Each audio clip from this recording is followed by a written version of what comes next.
All right, and welcome into the Bobby Carpenter Show. And as always, we're incredibly excited to have you along with us, whether you're watching on Bally's, whether you're watching or whatever now it's going to be called, as this is moving around a little bit, whether you're watching on YouTube, somewhere across the social media verse, we are happy to have you with us and very excited here. If you're watching on YouTube, make sure you subscribe and make sure you leave some comments for us. I like scrolling through those, even if they're negative. Let's try to keep them on the positive side.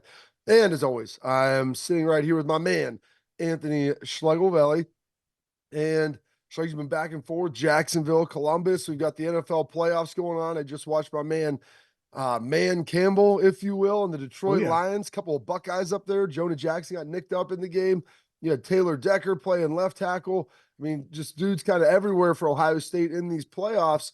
Pretty nice little win. I couldn't be happier for my former team.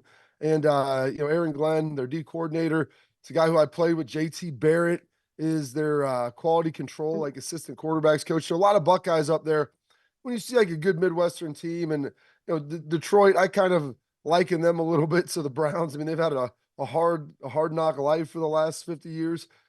Finally getting over the hump and watching some Buckeyes that have been there for a while help them do it. That was very refreshing to see. Yeah, I mean, I absolutely love playoff football. It's that type of game, that you see from Detroit and being able to, I mean, the Bucks, right? Baker Mayfield, he was a Brown, right? Now all of a sudden he went through three different teams and it's a fit. And everybody talks about the league. And why isn't this guy doing this or why isn't he doing that? He was a first round guy. Listen, man, the NFL is all about fits, and he seems to have found a home down there. Played well, had some really good drives. But Detroit they're a complete team, right? They don't really get rattled. Like, I mean, remember they had the one where Taylor, they said, didn't check in, but he literally was standing right by the ref checking in. They didn't care. It's like, all right, whatever, on to the next. And that's just kind of the resiliency of that team. Something that you like to see. It's here in the Midwest, though they're in that state up north that looks like a glove. That doesn't matter. You root for teams they call it the mitten, dude. You root for guys like that. You root for golf, right? Remember in LA, he couldn't get it done, all these negative things, and then he goes to Detroit, and now he takes them to the playoffs, and they're going to be playing in the NFC Championship game. How about that, man? That's what you love to see. That was great. And then on the other side of the ledger, you got the AFC, and CJ Stroud's his career came to, or his season, his rookie season came to a conclusion as they weren't able to get it done. And it's unfortunate for them. They're just a little bit outmatched. Looked really good against Cleveland, and then unfortunately on Saturday night, just kind of ran out of gas against Baltimore, if you will. But CJ Stroud, I think Schlegs, it's safe to say, and then Fields played really well this year as well. But there's always been this stigma with Ohio State quarterbacks, and it's really the only position that has had it where they don't really succeed in the NFL, and maybe they struggle a little bit. I think Ryan has done a lot to change that. Obviously, Dwayne Haskins, his untimely passing and his career wasn't going great as well, but he obviously passed away. That's a completely different situation. But the last two guys that Ryan has put in the NFL, when you look at Justin Fields, and then you look at CJ Stroud and what they were able to do, especially CJ setting all these rookie passing marks, you feel pretty darn good about Ryan Day's ability to run this offense and develop these quarterbacks. Yeah, for the next level. And both of them completely different skill sets. And I mean, honestly, you just hopefully the Bears are probably going to move on from Justin. He's going to go somewhere, and hopefully it's maybe. I don't know. I honestly hope that they do. I think it would be better for him, but yes, I mean, dude, the way he played the last half of the season, you had all of Soldier Field, Chin, we were Justin. I mean, it was some pretty powerful stuff. And for a young quarterback who's been up and down, who got him to 7 wins this year without a whole lot of help, I don't know. Like you said, they probably will move on from him, but I don't know if that's the right move. But it may be ultimately what's best for both of them. And I just look at it from the player's perspective. For him, I mean, he's been going through coordinators every single year that he's been in the league. That's terrible, especially when you're a young quarterback having to learn completely new offense every single year. Do they have the supporting cast that he actually needed to get the job done, especially up front? They're relying upon him to use his legs every single time to move the chains. That's terrible. And then you look at CJ down there and what DeMeco Ryans was able to do and put together. But CJ is just an elite quarterback, an elite competitor, great human. Both of them are. You like to see the success that he had, and they're going to continue to win and continue to build around him. So For Justin, I hope he does get a new opportunity somewhere that he is a fit that has a good supporting cast. But both of them, I think, are going to have a really good career moving forward. Absolutely. So big start for the Bucks in the NFL. Yep. Feel good about that, especially that quarterback position. And speaking of quarterbacks, like there is a lot of movement. This transfer portal, whoa, it giveth and it taketh away. And there were some guys that obviously left, and you saw Kyle McCord leave, and we've talked about that.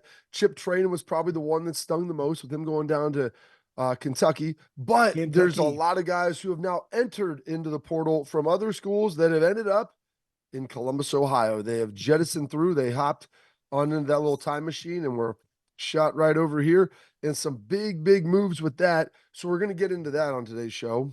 Start talking about it. I thought this show would be dominated largely when we started off the week with the hiring of Ross Bjork and making the move to bring the Texas A&M athletic director to take over for Gene Smith up here. So I thought that's what would kind of dominate it. So that was the initial news. You got some portal stuff, and then you've got Bill O'Brien joining the fray as well as the offensive coordinator. So more staff movement is going to happen. It's reported that Corey Dennis, I think, is going to stay on, role unspecified at this point. I don't know if he'll be on the field coach, maybe an analyst, or what that could potentially look like.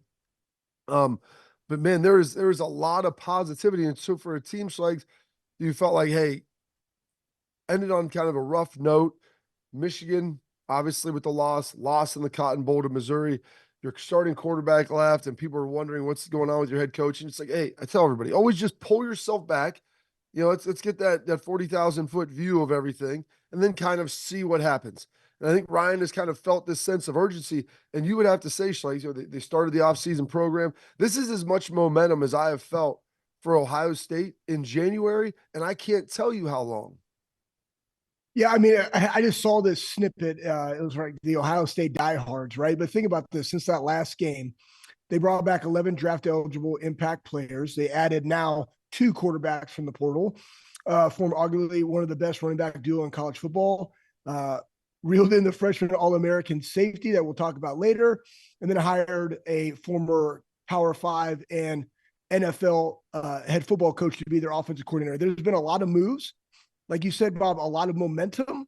And I think that outside looking in, remember how all the noise was, all these guys that are going to the portal. And to your point, just take a step back and catch your breath, and then just see what Ryan and Ohio State has been able to put together over the last month here for Ohio State going into 24. They do have a lot of momentum, and it's going to be a huge offseason for them, from team building to also evaluating the talent and who the best personnel is to be on the field. They're making more moves than Pat Swayze right now, RIP. Pour one out for our guy. And we're going to talk about probably the biggest one, non-player related. And we're going to start with Bill O'Brien, his impact on this offense, coming up here next on the Bobby Carpenter Show.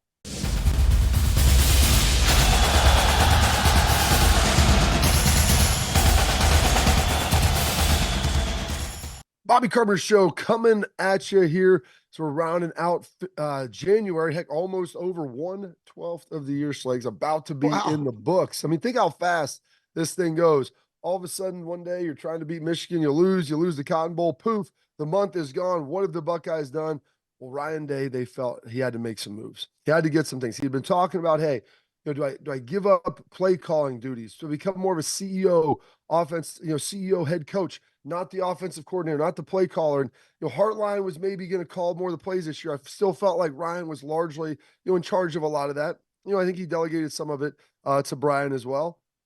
But since Kevin Wilson left, you haven't really felt like on the offensive side there has been that calming veteran presence, a guy who has called plays for a long time, who's also been a head coach, and a sounding board for Ryan. And if you've looked at what they've done in the coaching searches, bringing in his staff and the portal, like Ryan's got a lot of stuff going on. And we're going to get to all these signings, where the money's coming from. We've got our tailgate talk questions that are going to come up. Those are going to be fantastic from you. And I know a lot of those are centered around the recruiting world. But Bill O'Brien coming in as the offensive coordinator at The Ohio State University.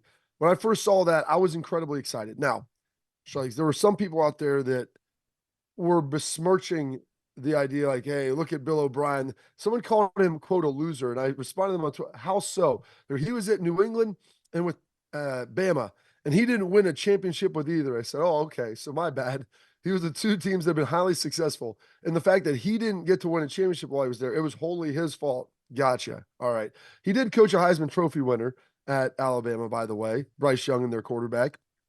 I know a lot of people think very highly of him. I think very highly of him. He was in the building. He drove from Boston on like Thursday night, Friday morning, drove on in. He wanted to be in there. They thought it was going to be important for him to be there right away. He was there on Friday. I talked to guys who had played for him in Houston, guys who have been around him in New England. People love him. He's fiery. He's been an NFL coach. He has a winning record. Bill O'Brien has a winning record as a head coach in the NFL. You know how hard that is? Most guys, when they're gone, like they're done because they're not winning. He was winning. They won a couple of AFC South crowns. The problem was with Bill O'Brien, he probably, and I think he would even tell you this, Bill O'Brien, the GM, let down Bill O'Brien, the head coach, maybe with some of their moves.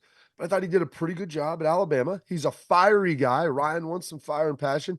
You remember him going at it with Tom Brady on the sideline. So for me, and he also he was coach of the year of the Big Ten in 2012 when he took over that mess. They lost their first two games to Ohio University, which my brother was on that team. Kudos to them getting it done over there in Happy Valley. Schlegs, my brother's 1-0 in Happy Valley. I'm 1-1. You're 0-1. So I know, terrible. He's got that going for him. But they go on to finish 8-2 the last 10 games, wins coach of the year in a very, very difficult situation. So he has all of the pelts on the wall behind him, man. Like he is a proven commodity. And I think he is going to fit perfectly. And I thought that Ryan was going big game hunting. I'd heard a couple names floated around, guys from NFL, college experience. He was one of them. He lands the big fish. I think Bill O'Brien is excited to be here. How excited are you for Billy O to now be in the Woody Hayes?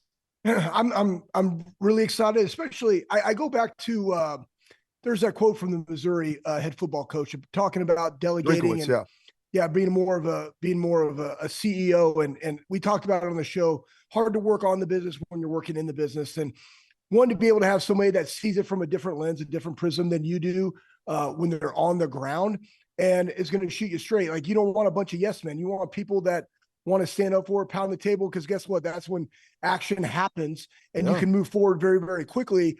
When you have somebody that has his pedigree of being, head coach at Penn State, the Texans, OC at Alabama, New England, also working for Saban and Belichick and all the different things that he's done through his, fantastic career. That's exactly what you want. I guarantee you part of it too, from the offensive side of the ball with the Zeros, a lot of synergies as to how do you call a game and what are you looking for and what kind of personnel and evaluating the personnel that we have on our roster. And is that a fit?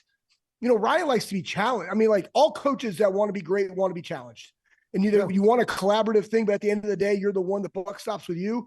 But you want people that are somewhat like-minded, but that will also challenge. And you also want that on your staff because he can't necessarily be in every single offensive meeting if he has to be called out to do something else. So having somebody with that presence, having somebody with that background, that football acumen, as you will, to be able to teach, like this generation is about teaching. Coaching and teaching go hand in hand. To be able to execute the way that you want, yes, exactly, Bob. They go hand in hand. So coaches now have to be great educators. And I think that this is a great move for Ohio State. And there's still going to be some things. It's up to him. I know that Brian said, hey, you have complete autonomy to look and evaluate our staff and what you want to do on the offensive side of the ball. It also is great for the development of Brian Hartline. It also is great for a guy like Corey Dennis. It's great for everybody in there because now you have somebody that has been there and done that at a high level, and that's what you want in the building. Well, it's going to also help recruiting. This is one thing, 100%. As we'll get to Julian saying from coming up from Alabama, and what his ties are. But like you said, he coached for Nick Saban, coached for Bill Belichick. Yep. The two most successful coaches within their respective realm, and he's done it in the last 5 years. And he coached with Belichick also prior, and had a lot more success, obviously, with Tom Brady the first time around.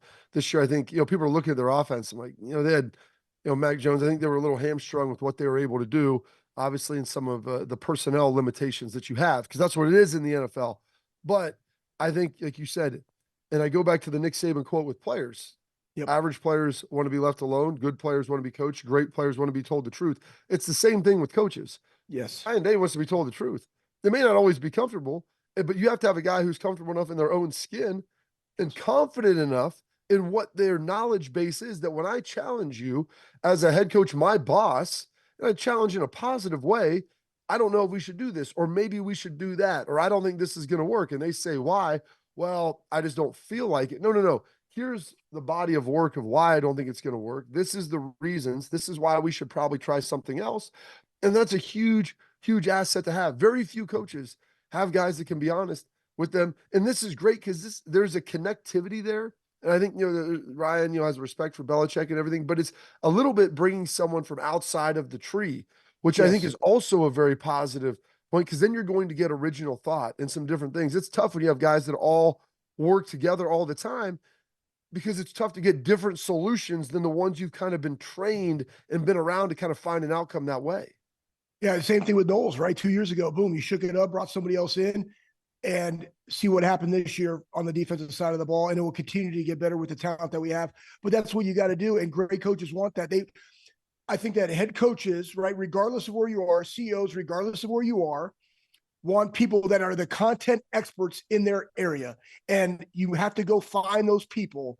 And I believe that Ryan found his. Absolutely. He did. Found it in a big way. And because you're getting Bill O'Brien, coming in as your offensive coordinator, I think that may have opened up the portal for another quarterback. We'll talk about some of the portal stuff that's coming right now, fast and furious. So it's coming at you thick and fast. We'll get to that. And the Ross Bjork hiring, went to his opening presser. Him, President Ted, Slapshot Carter. I thought it was a home run. I like the alignment with where these guys are and what's ultimately happening. So very excited about that. So check out all of this as we dive into this next right here on the Bobby Carpenter Show.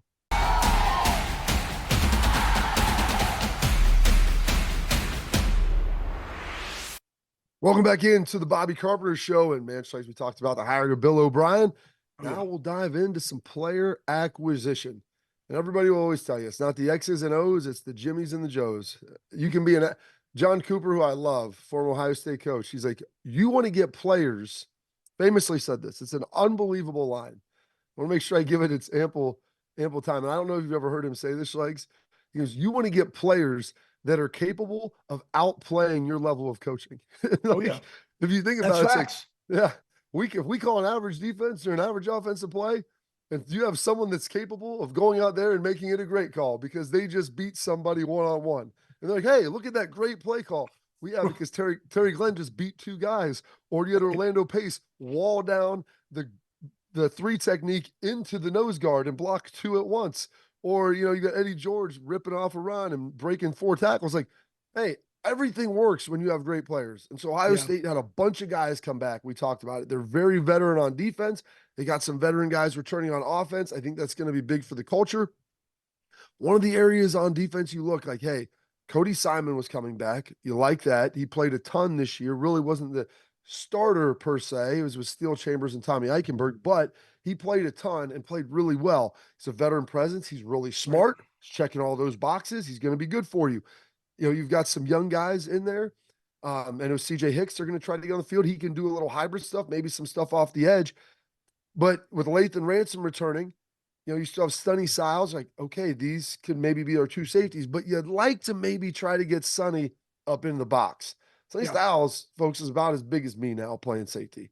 He's eating ice chips to stay at about 230 and probably 235. That's like Schleg's weigh in at the state meet in nothing but a jock strap, like spitting in a cup, getting down to 230 for games. He's a big dude. He's got a huge frame. He's physical. Caleb Downs was, you could argue, that maybe the best defensive player on Alabama this year as a true freshman.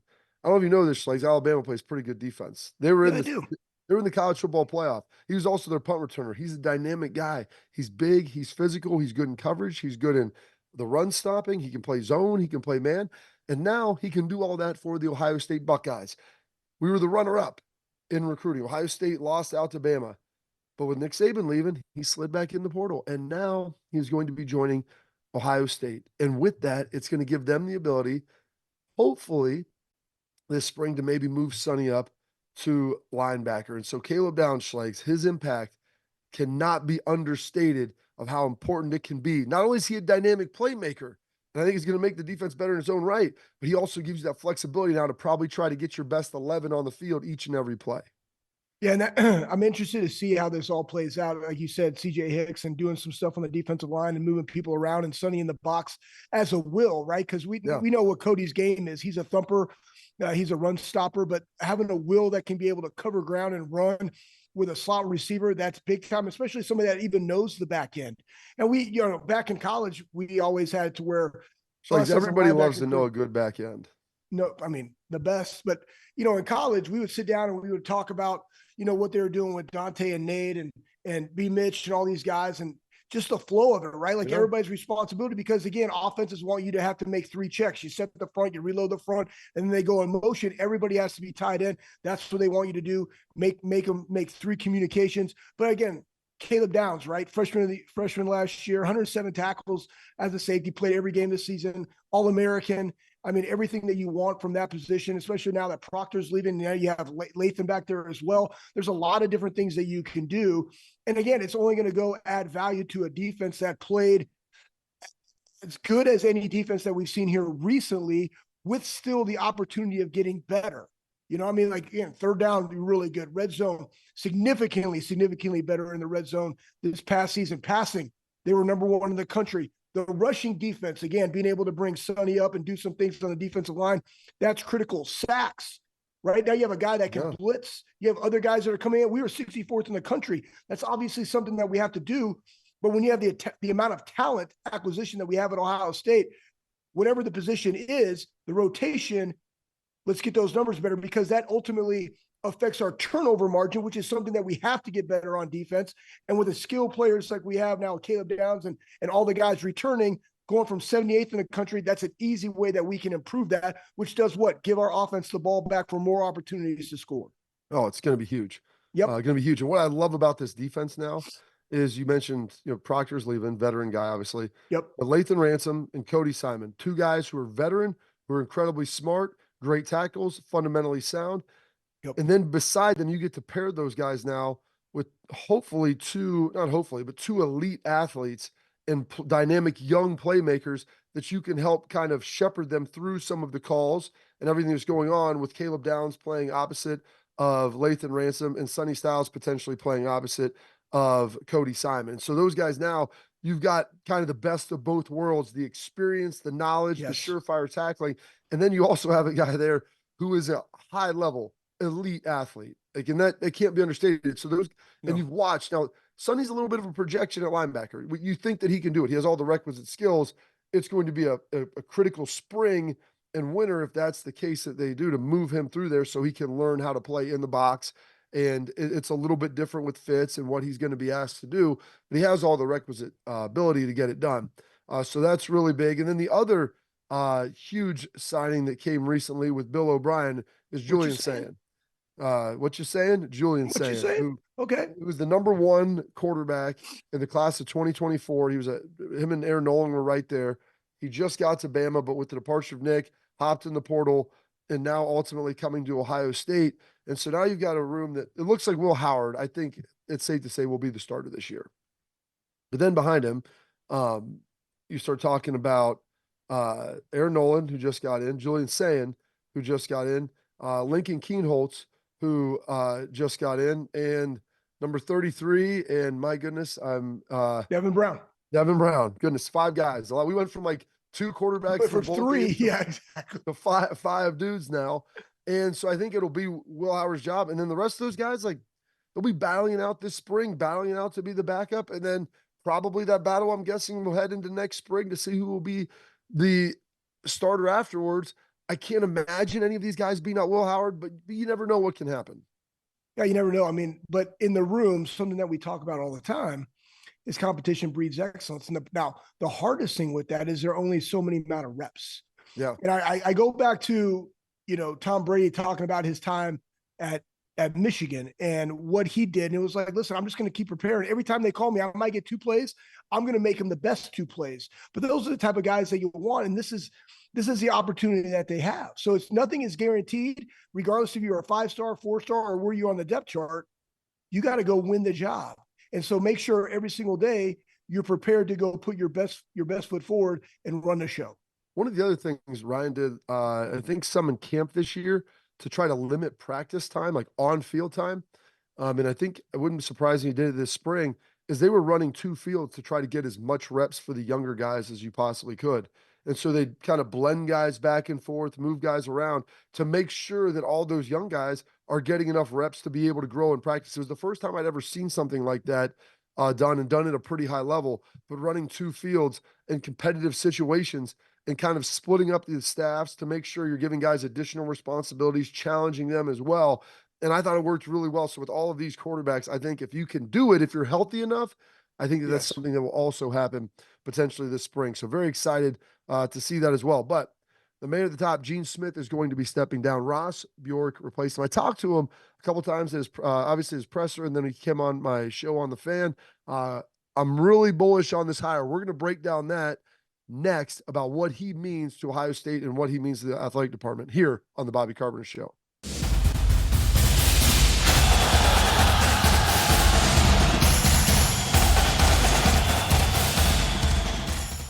All right, we're back on the Bobby Carpenter Show, and thank you for tuning in, whether it's Bally's, YouTube, all across social media. We appreciate it. If you're watching on YouTube, be sure to subscribe, like our stuff, leave some comments, leave some questions. We always try to get into them. We've got our real or tailgate talk questions coming up from you in the next segment. But right now, Schlegs, we're going to get in.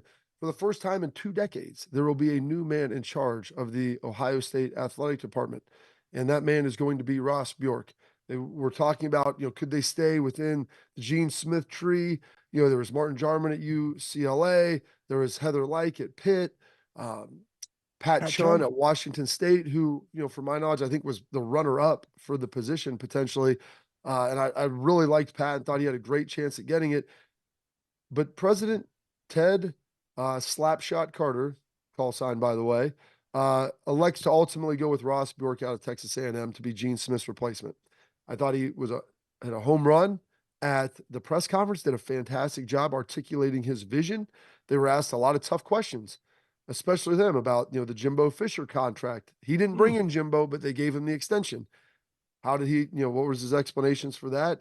The situation with Hugh Freeze at Ole Miss when he was there, how did he kind of talk about that? And then his vision with 36 varsity sports and what both President Carter and himself thought about Ohio State's future and how all that was going to work. It's going to be an interesting process because Gene is going to stay on until July 1st. So he is the acting AD until then. But as of like February 1, March 1, March 1, maybe, that Ross will be up here kind of shadowing him, and they'll have a great transition team so he can hit the ground running mid-year when he officially takes over. But when you first heard about this, Schlegs, you're a Texas guy. Heck, your wife went to Exeter. She's gigging him, man. She went to A&M. She's part of the 12th man quarterback club. Yeah, she was a 2%er. She was a 2%er. She wasn't all in, but I'll hop in and just say this. The man, if you look at it, when he got the job as the AD for Western Kentucky, he was the youngest AD among any of the 120 FBS schools at that time. Now it's like 132 or something like that. He was at Ole Miss. He's at Texas A&M. It's been in the SEC for now quite some time. And I think what it does is he understands the landscape. We all remember about, the NIL down there and the recruiting that they did at Texas A&M. He understands the SEC, where they're going. He can help bring that to Ohio State. I've always said this too, and I like that our president, he ultimately makes the decision. He runs the university. It's not necessarily up to Gene to say, here's my replacement. So you have to go earn that position. And you're right, Bob, you and me and Pat. Obviously we've known Pat since we were at Ohio State and how highly we think of him as a man, as a leader, and as a husband. But when you look at this and when you look at the hire here, I've always said this: athletics is the front porch to your university, especially football. It's the one thing that everybody sees. And the game of college football is just on a completely different level, even than basketball. And so when you do that, you have to have somebody that understands where it's going and how to get you there. And I think that's some of the things that he's going to be. Is that like "See You When You Get There" by Coolio? Is that what the reference? No, that's a good one, but it could have been, though I know that song. So I just think that, where we're going from here, what he brings to the table, and understanding the landscape and understanding what Ryan is ultimately doing here for Ohio State football, it's a big hire. It's huge because it's the first time in my memory. And I think, Gordon Gee was a football and athletics first guy. He understood like you said, it's the front porch. There's no way you can get an advertisement for 3.5 hours. We have 30 million people watching your brand rolling around. Like, I mean, Facts. the cost on that is astronomical. And you have that when you have an elite football program. Yes. And they're playing Michigan, you're playing the CFP and all those things. And so he understands that. But both Ted Carter, big sports guy, played hockey, I believe, at the Naval Academy. And then he was obviously a naval aviator, Schlegs, pilot, Top Gun pilot. But both of these guys are take charge. And I think that what I loved about it is when they were, and I think Ross Bjork, his connection to the SEC and Greg Sankey is going to be pivotal. He talks about talking to Tony Petitti, who is the Big Ten commissioner, and taking an active lead. And this is something that Ohio State really hasn't done a ton. Gene started doing it a little bit more lately, but understand, like, hey, they said every voice is equal, but some voices maybe need to talk a little bit more. And Ohio State taking the lead in sculpting what probably the next 25 to 40 years of what college athletics and college football is going to look like. You were one of, if not the flag bearer in this space. And so you need to make sure that you are shaping it the way that you think it should be and in a responsible manner. And I got that alignment from both of those guys at the presser, hearing them talk about how they envision college sports looking in Ohio State's place in that negotiating table over the next couple of years. I mean, you said need to speak more often. I would say need to speak louder because we're the one that drives the ship because of the way that our brand is. And when you have two men that are at the top of the university, being able to guide that, steer that, especially with college expansion, we're not done yet.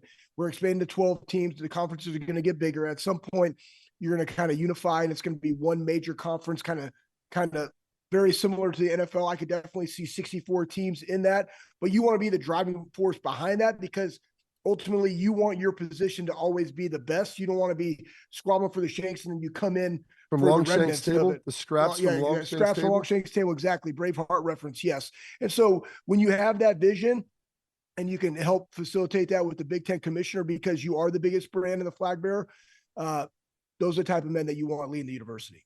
Absolutely it is. And I'm excited for it. They both had, and the one thing too, Ross Bjork, do not forget this. People look at him like no Ohio ties. His mom is from outside of Findlay. And at the press conference, there was probably 30 folks that I would, without asking them, Schlegs, I'm guessing they're heavily involved in agriculture, and they had all their Ohio State jerseys on. He goes, my mom has one Facebook post of me being at A&M and 100 posts of Ohio State. So there is that connection there. He goes, we would come here and vacation here in the summer when he was younger. So he understands the gravity of what Ohio State is. His family does, the importance of it. And I think that was key. President Carter said that was a plus. It wasn't part of the requisite application set, but it is a plus, and he does have that, and I think he gets it, and I'm very excited for him to be our new AD. Coming up next, we've got our tailgate talk, our questions from you. We'll get them all answered right here on the Bobby Carpenter Show.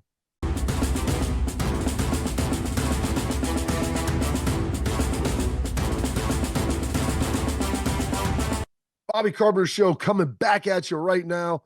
It's our favorite segment. Every week we throw them out on Twitter.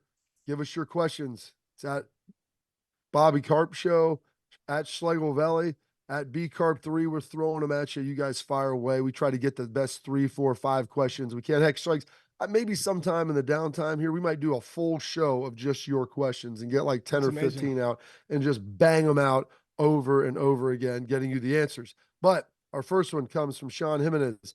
What is the biggest question for the Buckeyes entering this 2024 season? The floor is yours. Yeah, I think it goes back to the staff. What's the identity? You're going to see a lot of that in spring, but the staff that also, because we talked about teaching and educating and what is it that we're doing? We obviously know what we're doing on the defensive side of the ball. I think the rotation up front on the D line, but then what are we doing with the offensive line and who are those key people going to be? And I think that's right now going into 24. That's the biggest question. Yeah, I would say that there's some questions on that. Defensively, I feel pretty good about everything, especially now with Caleb Downs. Yep. How that's going to look. Matt Guerreri coming in as the safeties coach, his connection with Jim Knowles, I think that's pretty locked down. My question is, okay, offensive line-wise, you brought in McLaughlin from Alabama. Does he play center? Does he play guard? How does this offensive line look? Do you grab another guy out of the portal? Bama has, I think, some offensive linemen potentially in the portal as well. Others. So could you grab them, pull them out? Do you grab a guy maybe post-spring from the portal on the offensive line. So how does that look? And then part of it is there any more movement on the offensive staff? Because that could be a possibility with Billy O'Brien coming in and Ryan giving him some autonomy to kind of sculpt that a little bit. But how does this offense look? Because I've watched Bill O'Brien do a lot of different things. He's done some 12 personnel. He's going to run some NFL style concepts. You've got Will Howard, who's a quarterback that can run. Yes. So you've got that element with it. So how does this offense ultimately look? Because it's going to be, and you look at Ryan, it was different with Haskins. It was different with CJ. It was different with Justin. Last year was a little different. Depends on what you have. Whether you have a lot of tight ends, you have a lot of running backs like you do this year. What does your receiver room look like? There's a lot of opportunities here. So I'm excited to see that in spring as they begin to sculpt and cultivate that. Next question. How should OSU Schlegs, this is a winner for you, focus on strength and conditioning and trench development to dominate the line of scrimmage on offense and defense this upcoming season? How do you get tougher is basically what they're asking. Yeah, I mean, that just goes back to Mick and what he does in an elite level, and they're going to be focused on it. But it also goes back to, I remember this one thing from Mick. Yes, we are strength coaches, but at some point you're also going to be a skills coach as well. And there's certain things that you can and can't do in the off season. But, working on guys to either run the football and stop the run, every single time that they're with their coaches or within their weight training program, it's something you're harping about because we know that that's paramount. You go back and look at the Michigan game. I mean, that's how you win that football game. Every big game in the national championship game, Michigan ran for 303 yards in that game. You run the football, you stop the run. It's always the fundamentals of the game of football. And it's something that they're always going to be putting a high emphasis on. Absolutely. Love it. Good answer there. So I saw somewhere a sign that says the tougher you are, the tougher you get. Facts. So yes, but I said, what if you have zero toughness? How do you increase that? If there's a zero on the multiplier, as Joshua Perry and some of those guys, and you know what? That's the one thing too. I would say that's different than the NFL when it is in college. And I've heard people, and yes, we're going to more of an NFL style. I wouldn't honestly, guys, be surprised that within the next 5 years that we're actually doing OTAs. But here's the thing, we're still dealing with 18 and 22-year-olds. Now, again, I'm taking out the COVID year and all that stuff. They need development. They need coaching. They need reps. They need practice, right? There's no better way than getting full contact reps. That's just facts. Well, and so you need all of these things. You have two tiers of guys. You have your dudes who are going to go play 16 or 17 games to try to win a national championship. Like that's the top chunk. But then you have guys that are coming in that, especially on the offensive and defensive line, need to go through a lot of 9-on-7. They need to do pass pro. They need to work on that in pads, getting physical, bumping and grinding on dude Schlegs, and they need to get trained in a big, big way. Question coming from Lawrence Bellis. If Ryan can't win with this team, is he gone? And I would say this. I don't know if Ross Bjork is looking at it like that. He's like, I'm excited to winning a lot of championships with Ryan Day. He knows how hard it is to find a good coach. I think he believes Ryan Day is a good coach. I believe Ryan Day is a good coach. 100%. I think Ryan understands the urgency of what needs to happen this year. And it's a 12-team playoff. You need to beat Michigan. You need to be in the playoffs. And this, I think, is a national championship caliber roster. That's why he's trying to make it, and he's helped make it that way in the portal. They maybe have a little more work to do. They've got a national championship, I believe, coaching staff on the way.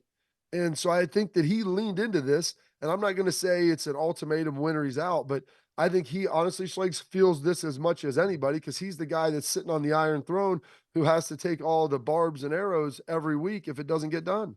I would say this too. One thing that people forget about. I mean, we talk about, not this year, but I mean, even this year in the Michigan game, just a couple of mistakes. You're a field goal. You're down. You're close, right? Then you go look at the field goal versus Georgia. You're close, and I mean, when you're at this level that Ohio State has put itself in, you're not chasing the 10% or the 20% to get better. You're always chasing that 1%, because that really is what separates you at the end of the day when you're winning a championship. It's the 1%. So every single year you got to, like you and I talk about, Bob, you got to self-introspect. You got to get on the board and you got to make the things that you feel are going to allow you to do that. And I also think that you can have a sense of urgency in everything that you do while also keeping it professional, because it is a marathon, not a sprint. Right? Because, we're in January and they also are going to be playing all the way into next January. Potentially 17 games, Schlegs. It's the NFL season that we're coming up to. So all balancing all those things where you go in there, you take care of your business, you educate the players as to why we're doing what we're doing, and then you hold them to a very, very high standard, just like you do the coaches, just like you do the support staff. I'm not going to say one way or another, but I think that's what I'm seeing at Ohio State. And the last question comes from Justin DePhillips. Where the hell is all this money coming from? Because when you're getting guys out of the portal is expensive. I've said this, I've got to dig in on this and try to figure it out because I know there was some struggling with the collectives. Things weren't in a great spot. But I believe this, when people get sick of losing and people get comfortable with winning. And I know Georgia had some hard issues with the NIL. Like, you're coming off back-to-back national championships. You're 10-0, 11-0, playing for another SEC title. Guys, we're good enough. Like, we'll be fine. If we lose one, okay. But then when you go 3 years where you haven't beaten Michigan, you've dried up, I think that there may be a little bit of a push. And that's part of Ryan's job title now too, is to reach out and have these conversations. And I'm not exactly sure where it's all coming from. I don't think it's like the Dumb and Dumber briefcase Schlegs where I know the IOUs everywhere. That's a Lamborghini. You better keep that one. Keep hanging on to that one. That's a big one. So I don't think that that's the case, but well, maybe next week that'll be an answer for you as I can kind of dig in and figure all that out. But we got to wrap this segment up. We love your questions. Always send them out. And thank you for the tailgate talk there. Coming up, we're going to wrap the show up. Some big news from the Buckeye women's hoops team as well, as they did something, man, it's unprecedented. Got a huge, huge win on Sunday. We'll tell you what that is here coming up next on the Bobby Carpenter Show.